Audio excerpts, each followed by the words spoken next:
Sir నమస్తే sir, ఎలా ఉన్నారు సార్? బాగున్నాను, మీరు బాగున్నారా? Sir good sir. సార్ ఏం లేదు సార్, నిన్న మీరు అసెంబ్లీ చూసుకుంటుంటే ఏపీలో నారా చంద్రబాబు నాయుడు గారు నిన్న చాలా తీవ్రంగా ఆగ్రహంతో ఊగిపోయినాడు. సో దాన్ని ఏ విధంగా చూసుకోవచ్చు సార్ మనం?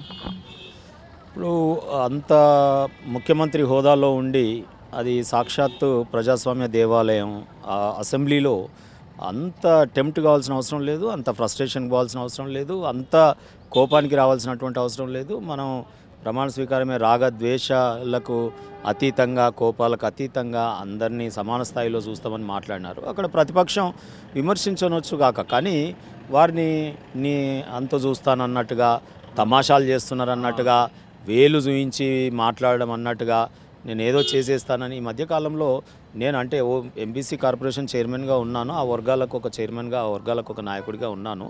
మా కేసీఆర్ గారి వల్ల వారు నాకు నేర్పించిందల్లా ఒకటే, ఎంత ఎత్తుకు ఎదిగినా ఓపికగా ఒదిగి ఉండడం, ఆ వర్గాలకు సేవ చేయడం. నాయి బ్రాహ్మణులు వచ్చి ఆ రోజు జీతభత్యాల గురించి పెంచమని రిప్రజెంటేషన్ ఇచ్చినారు, దానికి ఆయన ఊగిపోయి నాయి బ్రాహ్మణులను మీ తోక కత్తిరిస్తా అనడం.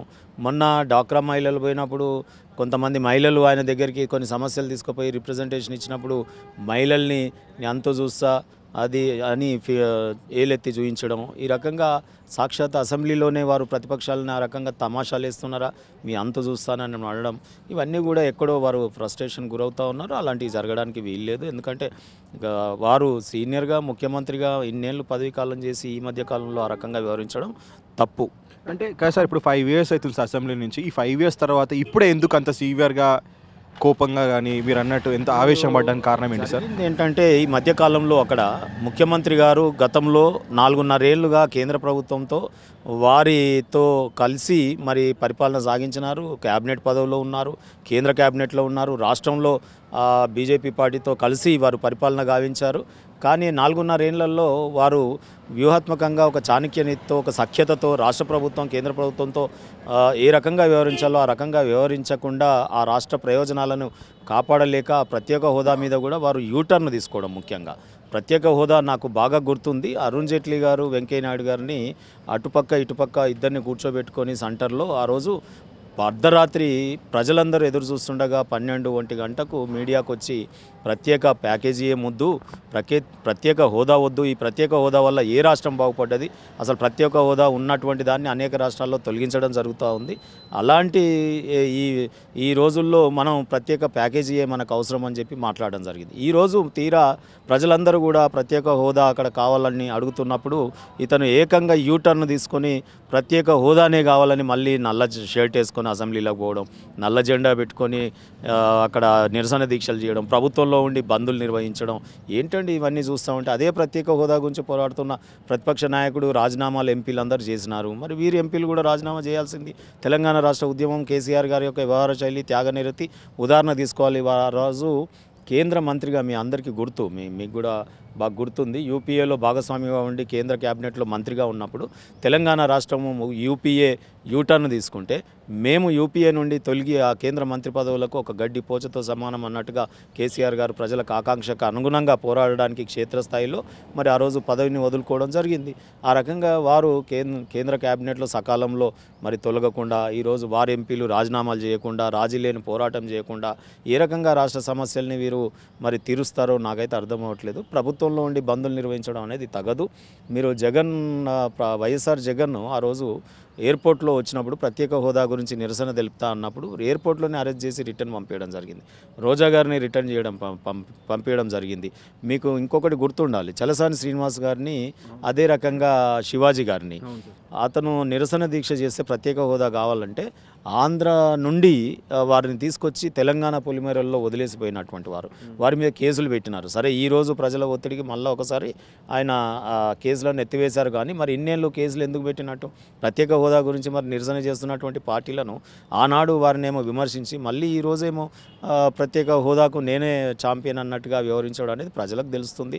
మీడియా ఉంది, మీలాంటి యోయో టీవీ ఛానల్స్ ఉన్నాయి, మీడియాలో చాలా మీరు సోషల్ మీడియాలో కానీ మామూలుగా ఎలక్ట్రానిక్ మీడియాలో కానీ ఇటువంటి మీడియా ఛానల్లో మీ దగ్గర లైబ్రరీస్ ఉన్నాయి. వారి యూటర్న్, వారి నాలుక ఎన్నిసార్లు మడతపడుతుందండి అసలు? సార్ చివరిగా సార్, ఇప్పుడు కేసీఆర్ గారు రిటర్న్ గిఫ్ట్ ఇస్తా అంటున్నారు సార్. సో దానిపైన అంటే ఇంతవరకు రిటర్న్ గిఫ్ట్ అనే పేరు ఉంది కానీ అందులో చాలామంది చాలా డౌట్స్ ఉన్నాయి. సో కేసీఆర్ గారికి మీ అత్యంత సన్నిహితుడు కాబట్టి మీకు అంటే మా పర్సనల్గా యోయోటీ తరపున కొంచెం షేర్ చేయగలుగుతారు. రిటర్న్ గిఫ్ట్ అనేది ఏ విధంగా అంటే సార్ వచ్చి ప్రచారం చేయగలుగుతాడా, లేకపోతే టీఆర్ఎస్ పార్టీ డైరెక్ట్గా కంటెస్ట్ చేయబోతుందా, ఏ విధంగా తీసుకోవచ్చు సార్ మనం? మీరు కేసీఆర్ గారి నాయకత్వ వ్యవహార శైలిని ఒకసారి మీరు పరిశీలించినట్టయితే, వారు టీఆర్ఎస్ పార్టీ పుట్టింది ఎందుకు? తెలంగాణ ప్రజల ఆకాంక్షని నెరవేర్చడానికి. ఈరోజు అదే రకంగా దేశ ప్రజల యొక్క ఆకాంక్షలు ఏమున్నాయి? ఈ 70 ఏళ్లలో 7 దశాబ్దాల కాలంలో స్వాతంత్రానంతరం అనేక సమస్యలతో కొట్టుమిట్టాడుతా ఉన్నాం. ఇవాళ రిజర్వేషన్ సమస్య మీకు ఒక దృష్టికి తీసుకొస్తాను, యోయో టీవీ దృష్టికి. ఇక్కడ కొన్ని కులాలు ఉన్నాయి. ఇక్కడి కులాలు పక్క రాష్ట్రంలో ఎస్సీలుగా పిలువబడతాయి. కొన్ని కులాలు అక్కడ ఎస్టీలుగా ఉంటాయి. కొన్ని కులాలు ఇక్కడ ఓసీగా ఉంటాయి, అక్కడ బీసీగా ఉంటాయి. కొన్ని కులాలు ఐఐటీ ఎగ్జామ్ రాస్తే లేదా కేంద్ర ప్రభుత్వ ఉద్యోగాలు కావాలంటే మరి ఎగ్జామ్స్ రాసినప్పుడు ఇనెలిజిబిలిటీ అంటే కేంద్రంలో జాబితాలో ఆ కులాల యొక్క పేర్లే లేవు.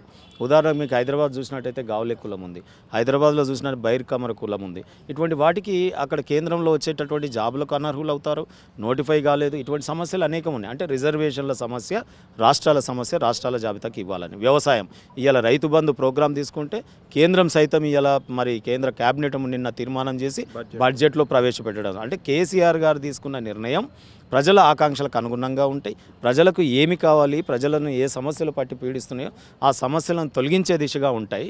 సో కాబట్టి కేసీఆర్ గారు ఎప్పుడు కూడా ప్రజల యొక్క సమస్యల పట్ల పోరాడేటటువంటి, చిత్తశుద్ధితో పోరాడేటటువంటి నైజం కలిగిన నాయకులు కాబట్టి ఇలా దేశంలోని అనేక రాష్ట్రాలు వీరి నాయకత్వం వైపు చూస్తూ ఉన్నాయి. దాంట్లో భాగంగా మొన్న నవీన్ పట్నాయక్ని కలవడం జరిగింది, మమతా బెనర్జీ గారిని కలవడం జరిగింది, అనేక రాష్ట్రాలను కలవడం జరిగింది.